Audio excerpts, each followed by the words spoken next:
At 42, Kevin Thompson stood in a parking lot, holding a white envelope that felt much heavier than it looked.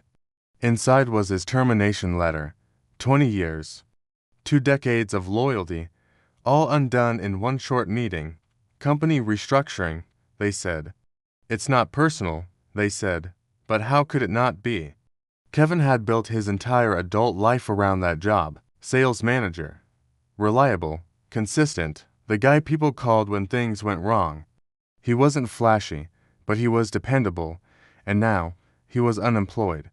Kevin drove home in a silence that felt deafening, gripping the steering wheel tighter than he needed to.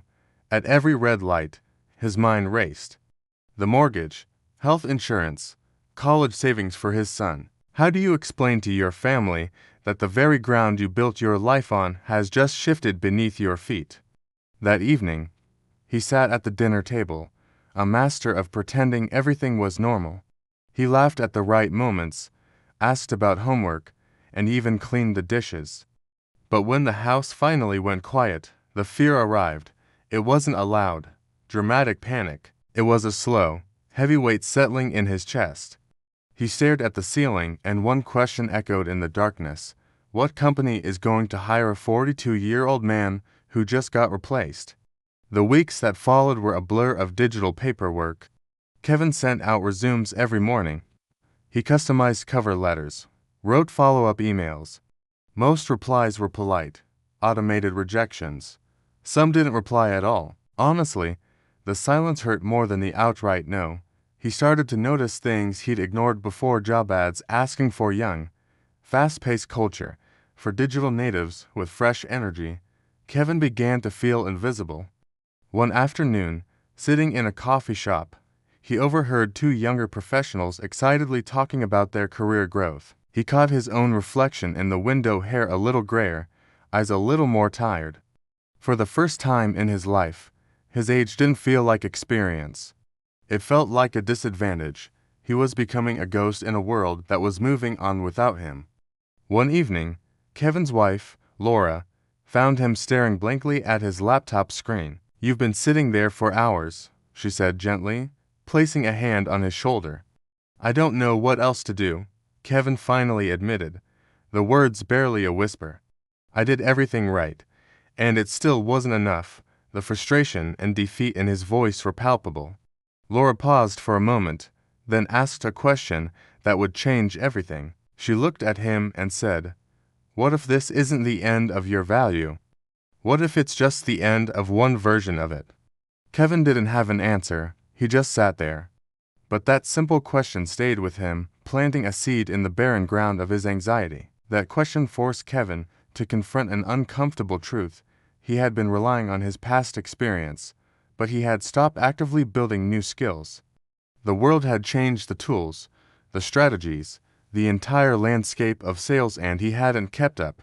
He was an expert in a world that was quickly fading away. So, instead of endlessly firing off applications into the void, he made a different decision. He decided to invest in himself.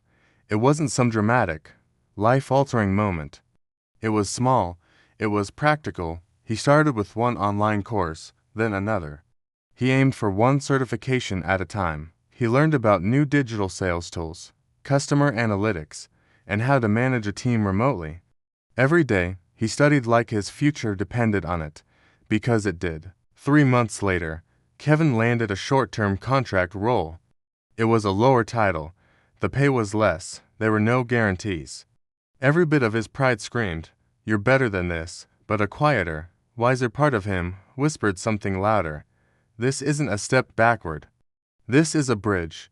So he swallowed his pride. He showed up early every day. He learned as fast as he could. He helped his younger teammates without a hint of ego, sharing his experience not to show off, but to genuinely help. Instead of competing to prove himself, he focused on collaborating to improve himself and the team.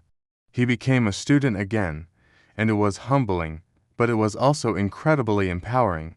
Slowly but surely, people started to notice. They didn't see his age or his past title. They saw his calm under pressure. They saw his knack for solving complicated problems. They saw his unwavering reliability. One day, a manager pulled him aside and said, "You know, you bring a stability to this team we didn't even know we were missing." That one sentence, that simple acknowledgement of his true value, meant more to Kevin than any promotion he had ever received in his 20-year career. It was a sign that he was on the right path. 18 months after being fired, Kevin was offered a full-time leadership role at a growing company. It came with better pay, a flexible work schedule, and most importantly, respect. When he signed the offer letter, he didn't feel a sense of revenge against his old company. He just felt relief. Not because he had won some imaginary game, but because he hadn't quit when it felt humiliating and hopeless to continue. He had chosen to rebuild instead of resent. He had fought for this second chance, and it felt earned. The lesson Kevin now shares with everyone is this: career failure isn't about your age, it's about your ability to adapt. Experience only matters if you keep upgrading it. Reinvention isn't a sign of weakness. It's the ultimate form of survival in the modern world. Your past accomplishments are a foundation, not a fortress. You have to be willing to step outside the walls you built and lay new bricks. So, if you're watching this right now, and you're afraid you're too old, if you've been replaced, laid off, or overlooked, if your confidence has taken a massive hit and you feel invisible, I want you to remember Kevin's story. Remember that you are not outdated. You are underutilized. And it is never, ever too late to become valuable again if you're willing to rebuild. Thanks for watching.